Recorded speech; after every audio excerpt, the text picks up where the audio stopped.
Welcome back, everybody, to the Eternal Tournament Series. We're here in round 5 of Season 2, Week 1. I am Gabe, also known as Calimdir, and I'm joined here in the booth by Sir Rhino to break down this match. All right, we've got a couple of 4-0 players here to jump in on, and they're some familiar faces as far as Eternal Tournament Series go. We have Marius, who's always representing the Primal Justice Fire control decks. I know he's brought a lot of Mola and Nakova to the tournaments before. This time, no Mola and Nakova, but instead enjoying the addition of things like Island Clan Mother, Crest of Fury, that whirling duo one of in the main, and the rest of the set in the sideboard.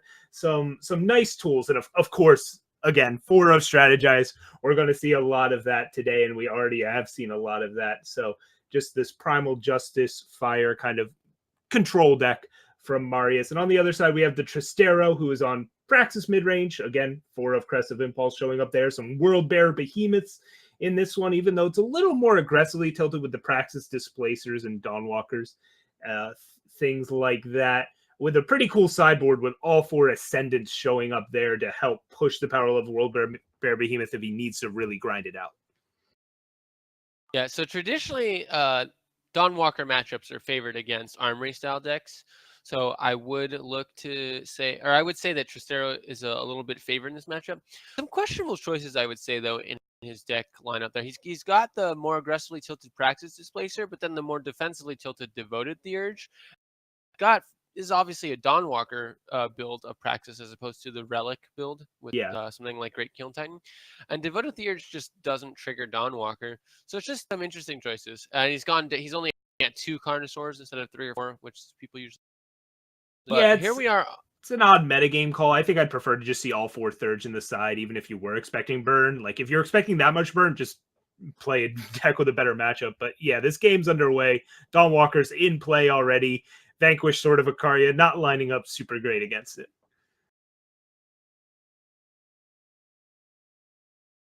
Yep.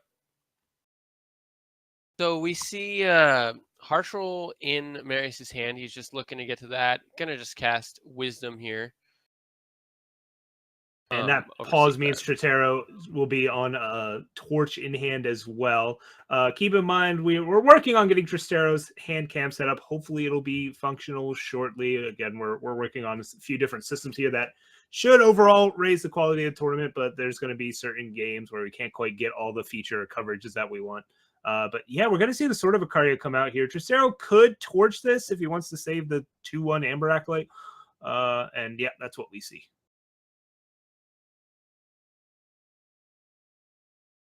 All right. So yeah, I think he's gonna probably just hold Harsh Rule then if this is all that's coming out. This is pretty good by TheTrystero if he has some bigger threats just to hold on to that. Yeah. And with that pre-combat Temple Scribe, it means I like this Torch because you know that Dawnwalker's not coming back off of a 2 or 3 power play. And instead we just see another Dawnwalker out here. And Marius is going to have trouble dealing with all the value generated by these Dawnwalkers. Despite having Rise, for an Ikaria, there's no Valkyrie Enforcers anywhere in this list from Marius. So the only silence is the one Island Clan Mother. Yeah, that is interesting. But he has a couple more defensive options than some other Armory decks. So he kind of tries to make up for that with things like Kothon stuff, which we see here. Yeah, but I think Marius will use Harsh Rule to clear the board and then hope that this Risen for Ikaria gets the job done. Like TheTrystero, he's hoping TheTrystero doesn't reload too hard here, and that Ikaria backed up by Vanquish, Kothon, and whatever else gets War Cries can close out this game. But there's Sandstorm Titan, and that means this Ikaria won't even be able to swing free in this spot. Can play Kothon and kill Titan if you wanted to. He's gonna just attack here, which I think is fine. Trades with Titan and gets the Warcry.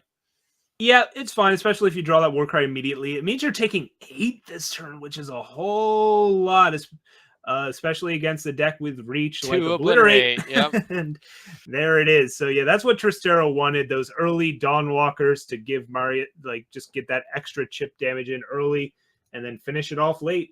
2 of Obliterate's all you need sometimes. Yep. So that's going to go to sideboard with the Trystero up a game. What do you think players are going to look to bring in here? Ooh, I mean, Marius has some permafrost. They are awkward with your relic weapons, but you're going to trim down the number of those because they're just so bad in this matchup. I don't know. Do you have an extra Icaria? The whirling duos are okay, but I mean, Trystero just has a whole pile of mid-range threats. I don't know if this is really where you want to bring whirling duo in either. Is there anything, if you're Marius, that you're changing up here? I like Icaria in this matchup. It's pretty bad versus Titan, but I just like the big flying game-ending threat over something like sort of the Sky King. Yeah, or Daisho, or whatever. Permafrost, I think, is also fine. Yeah, this just looks like a real rough matchup for Marius. Is going to need some right things to break, like Rise for a Hammer while the Praxis deck stumbles. The thing is, the Praxis deck has all these random X1s lying around, like Temple Scribes and Amber Acolytes, that can just end up denying you Runehammer value anyways. From Praxis mid-range side, I guess the Displacers come out for more Thurges. You could go on the Ascended plan if you want to play that game. That's fine. Or you can just bring an extra Carnosaurs and I like the Runecrawler Yetis. Runecrawler Yeti's pretty sick. Especially if you think your opponent's bringing in Permafrost, that gives it even more targets to munch on. Notably, Trystero opting for 0 Shatterglass Mage in the entire 90, just going with that's Runecrawler Yeti's strange. Instead. Yeah, it is strange, but we'll see how it plays out for him here, because your opponent's going to keep in at least some number of relic weapons, and there's a chance that Permafrost comes in. So, yeah, I don't hate bringing in some of these Yetis, although I think I would have preferred them to be Shatterglass Mage. Yeah, especially in a deck with Dawnwalker. But I mean, calling him insane, I don't know if I'd go that far. No, I misspoke. I know. Look, man, this is serious. This is very serious business. Take this seriously, Calimdir. I think if it was a bigger version of Praxis, we might see some of the Rhino frogs come in, but against this version is a bit too slow. Yeah, bringing in Rhino frogs when you're against a pile of mid-range value cards, it's like, all right, you took out one of their value mid-range cards. Against they have a bunch of other ones. Deck. Yeah, it's just casting Rhino frogs when your opponent already has a Dawnwalker on the board does not sound like a recipe for success. All his Mystic Ascendants, all of them, and then you die to 4 frogs that get Destinied. Yeah. I mean, there is less of a downside because this Praxis deck isn't on Obelisk anywhere, so you could hang your hat on that, and it still might end up being better than something like Sword of Icaria, which we saw was just like totally. Yeah, this is not Sword of Icaria's best matchup. In the least. Like, there are a lot of cards that Marius wants to cut. The problem is there's not a whole lot better things to bring in for them either. Yeah, I mean, like we said, this is just a really rough matchup. His overall game plan just lines up really poorly with what Praxis is trying to do. Yeah. And so, there's only so much you can change for your overall. Yeah, when you're a control deck, you can only have bullets for so many things, and it's pretty clear the way Marius built this deck that he was not expecting Dawnwalkers. Like, he was not prepared, was just hoping to not run into them. And he ran into them, and now he's going to have to improvise here in these. That has to take the reverse 2-0 to take this match. I mean, he can definitely win, right? Like, Permafrost is fine, and he can just go over the top with Icarias. It's very doable, especially when you have 4 Rise to the Challenge. He's going to find Icaria. It's just about being able to keep those Dawnwalkers held down, because Harsh Rule, if he has Permafrost, Harsh Rule is just going to put them back in the Void where they can attack him again. And there's a chance Marius just sees 0 of them. So yeah, exactly. So that's what he's hoping for, and then you can just deal with the non-recurring mid-range threats, which this deck is more than capable of doing with the 4 main deck Vanquish, the pair of Islands Choice, things like that.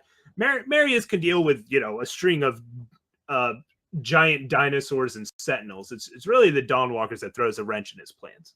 So Marius sends back a 2-power hand to get back another 2-power hand, but this time he draws an Island's Favor, so it's the Temple Scribe on the other side of the board from Trystero. Not sure what's in his hand, but and get down another early Dawnwalker. And we see that Rain of Frogs in Marius's hand. So we were saying, it's not great, but it is arguably better than some of the things that were in the main deck, and that's what we're seeing right here. Marius does not have a fire source yet or that fourth power, but not under a ton of pressure from the TheTrystero yet. Ugh. But there's the Dawnwalker letting you know the status of the light. Yeah, Dawnwalker is just really rough here. Like against the shadow-based builds of Armory, you have a couple like better blockers. Like for example, Tavrod can actually just block Dawnwalker and it's fine. You also have Statuary Maiden, which makes your weapons okay against it at least. Here though, like Throne Warden, typically a very good card that gets just absolutely no value against this Dawnwalker. Yeah, and we've I mean, Armory from the latest iteration before Dusk Road came out was playing both Valkyrie Enforcer and Maiden. Like it was ready for Dawnwalkers. This, as we said, deck is not. And Marius opted to just Wisdom before even using Seek Power. Yeah, found the banner. Now we'll get the Fire Sigil, but he's facing down Sandstorm Titan, Dawnwalker, Temple Scribe, 19 health. Clock is ticking, and Auric Runehammer has to be the play this time. Yeah, I don't even know what he does. I mean, next turn he can rise to get a Runehammer the turn after that, and he'll just be basically dead. Yeah, and this is what we were talking about with the downside of Rain of Frogs. The upside was that if you're on the play and they stumbled, maybe you snipe the Dawnwalker or Mystic Ascendance out of hand if TheTrystero was even on that. But again, it's not like if that was a sort of Ikaria, this game would have went any better for Marius either. This is just kind of the nightmare matchup. Yeah, I think to play Rain of Frogs, you really want good early blockers, and you really want there's sort of Ikaria too. Yeah, the opponent to be on a higher curve deck, but we just Temple Scribe into Dawnwalker, into Sandstorm, into World Bear Behemoth. Perfect curve across the board there for the TheTrystero, and Marius scoops it up. Yeah, Praxis midrange is a real scary deck, especially when it's not fumbling over like Amber Acolytes in the middle of its curve. Like when it just has that straight curve, like you said, of Dawnwalker, Sandstorm Titan, World Bear Behemoth, Heart of the Vault. There's not a lot of decks that can keep up with that. It's the games where it doesn't do that it's its real weakness, where it can fall behind on board and has to catch up. But when Praxis is operating on all cylinders like that, it's one of the best decks in the format. Absolutely. There's still a couple matches going on in the round. We'll see if we can get you one of those. But for now, let's talk a little bit more about these two decks, because while that was a pretty bad matchup, I do like Ikaria Blue. I think it does have some obviously he's only 4-1 now, right? So he still has a good chance to make top 8. So we have over here, I'm sure the audience can't see, but we have a breakdown of the decks that showed up today.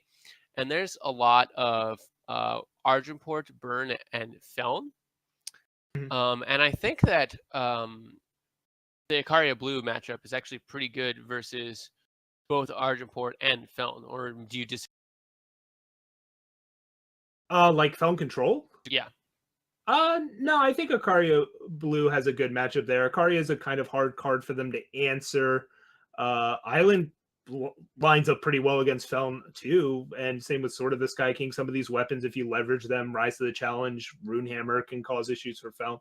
So I like what's going on there. Seems like the whole game plan lines up nicely.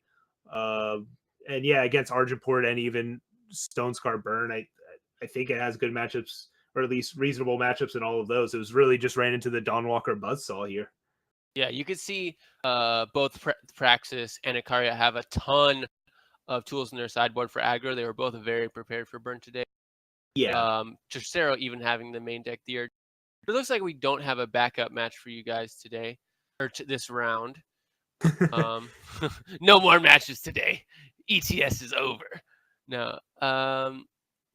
Yeah, I guess let's just take a second and talk about the Team League, which is happening tomorrow and every Sunday. So the ETS Team League is a competitive Eternal Tournament league in which registered teams play one match per week until they've faced every other team. And at the end of the season, teams will be paid according to their final placement. And the top 4 teams will move on to the playoffs and play for even more prizes. So we have some of the biggest teams in Eternal right now. If you know who those are, we've got, players who've been playing a long time, like Ilya K and Tony G and various other players playing every week. Kirby. Yeah, X Kirby. Yeah. Yeah. So you get to see. Also, Team League has multiple people working together, talking about decisions. So you get to see best play in Mhm. Eternal. So it's just super competitive, and we have look-ins on the actual team communication, so you get to check out the thought process of a lot of these Yeah. players. Now, It's a lot of fun. yeah, currently Team League isn't officially broadcasted every week on RNG Eternal, but even when it's not, the individual teams have their own stream set up, so you can go check those out. It's a pretty cool format because it really is a team. Like there's one player representing the team to play the match, but the whole team is in comms together talking over lines and strategy and thoughts. So it's really a nice source of information about what are the top players thinking when they're playing and what are the lines of play they're discussing, and you get to see some pretty cool games and matches as well. Yeah, and when you're playing Eternal, there's a lot of times where you think, "Oh, well, this is really straightforward. I guess I just play this." But then you hear all these people talking, you're like, "This is really straightforward. Let's do this." And everyone's like, "Wait, why don't we do this?" And you just realize that there's so many lines that you're probably not looking at. I mean, obviously, there's times where it's like, "I have a 2-drop and I have 2 power and nothing else to do," but there's just a lot more to Eternal than people sometimes recognize. Mm-hmm. Oh yeah, your decisions matter as much as you may hear other people say they don't. Eternal is a hard game to play, and it's fun to highlight the nuances of it in something like and I think the Team League does a good job of that. So yeah, that is on Sundays for most of the day, and usually the RNG Eternal stream. If it's not doing the coverage itself, it'll be hosting some of the channels to check out. So that already has a week in the books. This next week will be tomorrow, and it's not for everybody, but I think it's a pretty cool format. So yeah, check out Team League Sundays. That's the end of our coverage for this round. We'll catch you guys in round 6.